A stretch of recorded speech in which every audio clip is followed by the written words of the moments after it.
नमस्कार, मैं हूं राहुल शर्मा। आप देख रहे हैं एसपीएन न्यूज। स्वागत है आप सभी का हमारे इस खास प्रोग्राम में। प्रोग्राम की शुरुआत गुजरात विधानसभा चुनाव से। जी हां, अगले साल से चुनाव की घड़ियां शुरू होने वाली हैं और चुनाव में किसकी जीत होती है, किसकी हार होती है, ये तय कर पाना अभी इतना आसान नहीं है, क्योंकि चुनाव से पहले तमाम राजनीतिक पार्टियों ने अपना अपना मोर्चा संभाल लिया है। और बात यहाँ हम कर रहे हैं गुजरात की। गुजरात में क्या होगा और किसकी सरकार बनेगी, आज आपको बताएंगे विस्तार से। आज आपको ये भी बताएंगे गुजरात विधानसभा चुनाव में बीजेपी को कितना बड़ा झटका लग रहा है और इसका बहुत बड़ा फायदा कांग्रेस पार्टी को होगा। दरअसल गुजरात के अभी अगर बात करें तो हाल ही में विजय रूपानी से मुख्यमंत्री की कुर्सी छीन लेने के बाद और जिस हिसाब से पार्टी के कई बड़े नेताओं को गुजरात के मंत्रिमंडल से बाहर करने के बाद अब बीजेपी में बगावत के सुर शुरू हो चुके हैं। एक तो विजय रूपानी का अचानक इस्तीफा ले लिया गया, उसके बाद से गुजरात मंत्रिमंडल के अंदर से कई पुराने चेहरों को साफ कर दिया गया। यानी कि बीजेपी इस वक्त पुरजोर कोशिश कर रही है। पार्टी आलाकमान फुल फॉर्म में नजर आ रहा है, लेकिन कहीं ना कहीं उन्होंने जो काम किया ये काफी हद तक बगावत की स्थिति पर दिखता नजर आ रहा है। दरअसल अगर देखा जाए तो गुजरात विधानसभा चुनाव की तैयारियां तो विजय रूपानी ने पहले से करनी शुरू कर दी थी। उनके साथ साथ कई समर्थक थे, उन्होंने भी चुनाव की तैयारियां शुरू कर दी थी। लेकिन अचानक मोदी सरकार का फैसला आता है, अचानक बीजेपी आलाकमान का फैसला आता है कि विजय रूपानी की कुर्सी छीन ली जाए। विजय रूपानी कुर्सी के लायक नहीं है और तो और नितिन पटेल के साथ भी धोखा किया गया। नितिन पटेल जो बीते काफी वर्षों से कांग्रेस जो बीजेपी के साथ जुड़े थे, नितिन पटेल जिन्होंने 18 साल की उम्र से बीजेपी का दामन थामा था, सोच रहे थे विजय रूपानी के बाद उन्हें मुख्यमंत्री बनाया जाएगा, लेकिन पार्टी आलाकमान ने ऐसा नहीं किया। तो काफी हद तक गुजरात में बीजेपी के अंदर बगावत दिखाई दे रही है। एक तरफ नितिन पटेल पार्टी आलाकमान के फैसले से खुश नहीं है, तो वहीं दूसरी तरफ अगर बात करें तो विजय रूपानी इस वक्त ना कुछ कह पा रहे हैं, ना कुछ खुलकर बोल पा रहे हैं। तो काफी हद तक अगर देखा जाए तो विधानसभा का जो चुनाव अगले साल होगा गुजरात में, उसका काफी ज्यादा असर पार्टी में जो बगावत हो रही है इसका देखने को मिलेगा। यानी कि अगर कहा जाए तो फिलहाल हालात काफी अलग हो चुके हैं, लेकिन कांग्रेस की क्या स्थिति है अब आप ये भी समझिए। दरअसल कांग्रेस इस वक्त गुजरात में बहुत ज्यादा एक्टिव दिखाई दे रही है। गुजरात के विधानसभा चुनाव से पहले कांग्रेस पार्टी ने अपने कार्यकर्ताओं में जिस तरह नया जोश भरा है, पार्टी काफी हद तक मजबूत हुई है। यहां तक कि अगर देखा जाए तो गुजरात में अब युवाओं के कंधों पर जिम्मेदारी देने का मन कांग्रेस पार्टी बना रही है। जिस हिसाब से कांग्रेस पार्टी में बदलाव हो रहा है, ये बदलाव बहुत अच्छा है।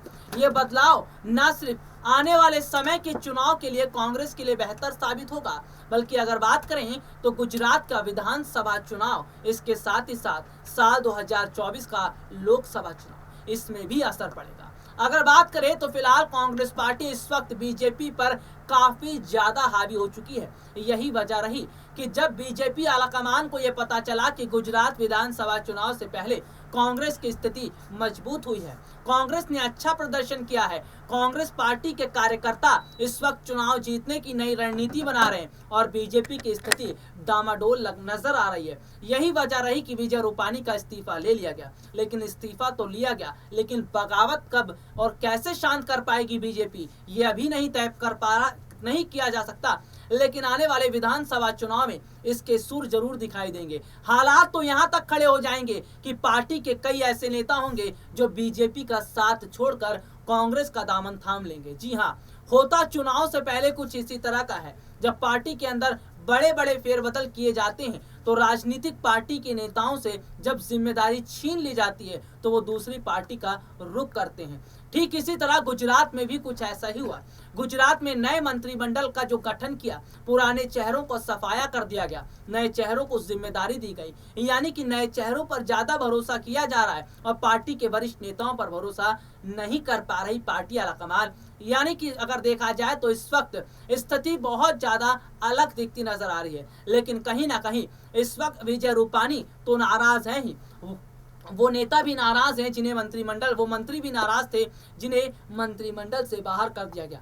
तो ऐसे में आने वाले समय के अंदर देखा जा रहा है कि कहीं ना कहीं वो नेता कांग्रेस का दामन थाम सकते हैं। हालांकि अगर बात करें तो फिलहाल कांग्रेस का दामन अगर ये नेता थामते हैं तो कांग्रेस की स्थिति और ज्यादा मजबूत हो जाएगी। अब देखना यह होगा कि क्या बीजेपी गुजरात में अपनी साख जो दांव पर लगी उसे बचा पाएगी। हालांकि अगर कहा जाए तो गुजरात का विधानसभा चुनाव जीतना बीजेपी के लिए अब इतना आसान रहा नहीं। विजय रूपानी का इस्तीफा लेने के बाद और गुजरात मंत्रिमंडल से कई मंत्रियों को बाहर निकालने के बाद अब बगावत के सुर दिखने लगे हैं। नितिन पटेल के शब्दों ने साफ तौर पर जाहिर कर दिया कि बीजेपी आलाकमान के फैसले से खुश नहीं है। बीजेपी आलाकमान के फैसले को मानने के लिए तैयार नहीं है, लेकिन दबाव के चलते वो मान रहे हैं। यानी कि एक तरफ विजय रूपानी है जो बीजेपी आलाकमान के फैसले के खिलाफ खड़े हैं, तो नितिन पटेल भी हैं। यानी कि अगर देखा जाए तो आने वाला समय का जो गुजरात विधानसभा चुनाव होने वाला है बेहद ही दिलचस्प होगा, क्योंकि कौन से नेता किस पार्टी का दामन थाम ले ये नहीं कहा जा सकता, क्योंकि बगावत की सुर बीजेपी में उठ चुकी है और ये चिंगारी जिस तरह उठी है ये कब ज्वाला बनकर धधकने लगेगी ये साफ तौर पर आने वाले समय में दिखाई देगा। हालांकि अगर बात करें तो बीजेपी नेताओं के चेहरे पर साफ तौर पर बौखलाहट देखने को मिल रही है। बौखलाहट हो भी क्यों ना, कांग्रेस पार्टी में बदलाव जो हो रहे हैं, कांग्रेस पार्टी बेहतर प्रदर्शन जो कर रही है, कांग्रेस पार्टी बीजेपी से काफी ऊपर उठती जो नजर आ रही है, कांग्रेस पार्टी जो हमेशा से युवाओं की बात करती नजर आई थी वही कांग्रेस पार्टी अब एक बार फिर युवाओं को बात कर रही है। पार्टी में युवा नेताओं को शामिल किया जा रहा है, युवाओं के सपनों पर बात किया जा रहा है। तो जाहिर सी बात है जो पार्टी युवाओं के सपनों की बात करेगी, जो राजनीतिक पार्टी युवाओं को आगे लेकर चलने की बात कहेगी, वही युवा उस राजनीतिक पार्टी का साथ देंगे। यानी आने वाले समय में कांग्रेस के लिए बहुत खुशखबरियां देखने को मिल रही है। यानी कि अगर कहा जाए तो चुनावों में कांग्रेस के लिए खुशी की लहर ही दिखाई देगी। पार्टी जो कार्यकर्ता है उनके चेहरों पर मुस्कान ही दिखाई देगी, क्योंकि इस वक्त अगर बीजेपी को कोई बड़े अंतर से टक्कर दे रहा है तो वो है कांग्रेस पार्टी।